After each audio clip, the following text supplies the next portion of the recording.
और यह प्रारंभिक कार्य की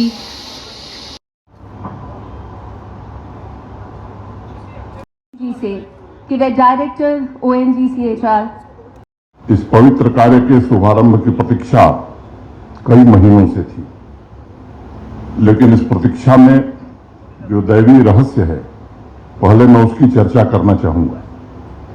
मैं जहां का रहने वाला हूं, उत्तर प्रदेश में गाजीपुर, वहां एक बड़े प्रसिद्ध संत हुए भीखा साहब। भीखा साहब ने लिखा कि कृपा करी कब मिलेंगी दम कहां कौने भेख। भीखा साहब कहते हैं कि जिस दिन आपके अंदर राम नाम की धुन बजेगी, उसी दिन से पागलों की तरह द्वार द्वार जाकर गुरु को ढूंढा जाए और सदगुरु किस वेश में मिल जाएंगे ये पता नहीं। क्रिकेट के साथ तो जानकारी है, तो ये जो अभी आपने आदरणीय मनोज सिन्हा जी से सुना, इसको हम क्रिकेट में फिक्स्ड मैच कहते हैं। फिक्स्ड मैच का मतलब है कि उसका नतीजा पहले पता होता है।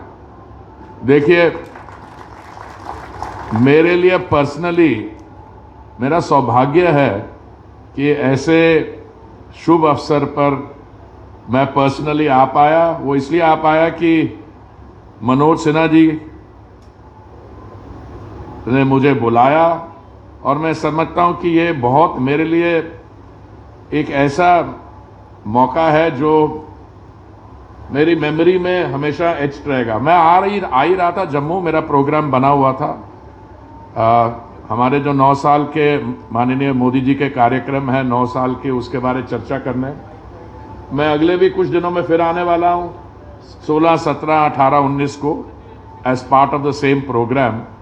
पर जब मनोज जी का फोन आया कि आप आ ही रहे हैं तो आप इस कार्यक्रम में भी जुड़िए, तो मैं उनका धन्यवाद करना चाहता हूं जी से। जब मैंने इस पे जांच की और मैंने कहा भाई, कॉर्पोरेट सोशल रिस्पॉन्सिबिलिटी जिसको CSR कहते हैं,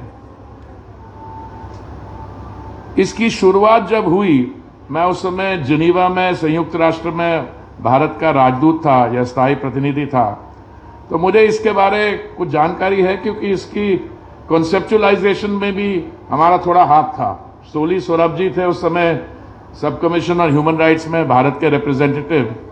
तो ह्यूमन राइट्स की जब चर्चा होती थी तो कहते थे कि ये ह्यूमन राइट्स किसकी जिम्मेवारी है, क्योंकि स्टेट को हमेशा ऑल पावरफुल माना जाता है और इंडिविजुअल को बड़ा वीक माना जाता है। तो क्या ह्यूमन राइट्स वायलेशंस कौन करता है? स्टेट करती है।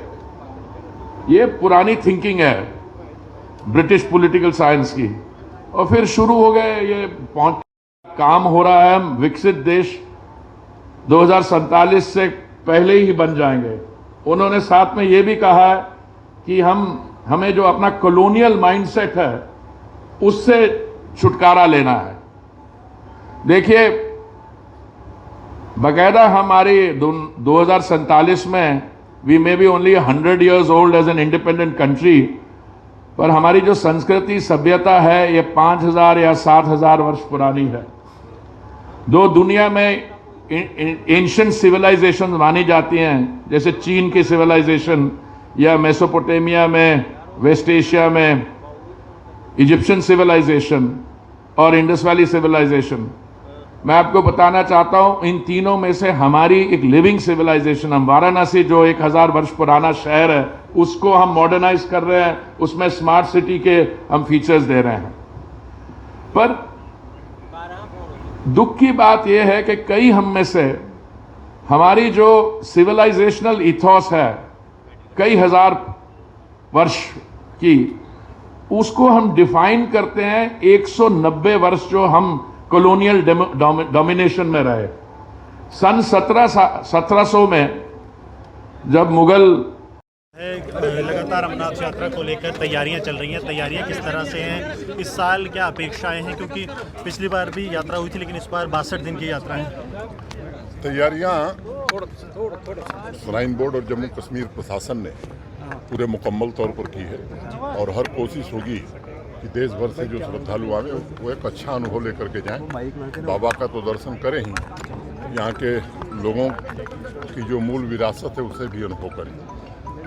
ये सच है कि इस बार बर्फबारी ज़्यादा हुई थी, लेकिन BRO ट्रैक का काम कर रहा है, 15 जून तक काम पूरा हो जाएगा। यात्रियों की सुविधा की दृष्टि से भी कई पहल हम लोगों ने प्रारंभ की थी।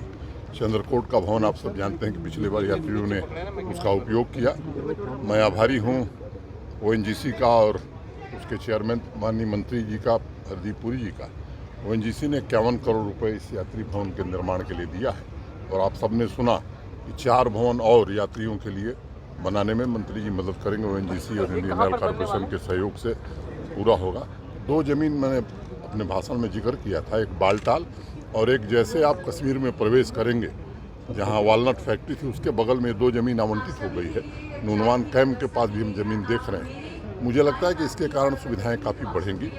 और एक जो प्रमुख बात मैंने बताई कि माननीय प्रधानमंत्री जी के निर्देश पर NHIDCL चंदनबाड़ी से पंचतरणी संगम टाप होते हुए बालटाल तक की सड़क की DPR बना रही है। वो एडवांस स्टेज में है। एक बार DPR पूरी हो जाए तो उस सड़क का निर्माण भी भारत सरकार के सहयोग से हम कराना चाहते हैं। सड़क निर्माण के बाद मैं मानता हूं कि हमको यात्रा का समय भी अधिक मिलेगा, जो चुनौतियां वो भी हमारी कम होंगी, और संगम टाप से बाबा की दूरी केवल 2 किलोमीटर रह जाएगी। तो मैं आप सबके प्रति भी हृदय से कृतज्ञता ज्ञापित करता हूं कि समय समय पर आप लोग इस यात्रा के प्रति भी और देश भर के भक्तों के प्रति भी सद्भावना रखते हैं। Thank you.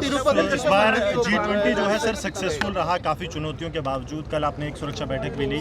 इस बार क्योंकि यात्रा को लेकर भी काफ़ी चुनौतियां हर साल रहती हैं, उसके लिए सुरक्षा ग्रिड किस तरह से तैनात है? मैं समझता हूँ कि चुनौतियाँ आती हैं और चुनौतियों का सफलतापूर्वक सामना करने के अब हम लोग अभ्यस्त हो गए हैं। अंतर्राष्ट्रीय स्तर का इतना बड़ा आयोजन आज तक जम्मू कश्मीर में नहीं हुआ था।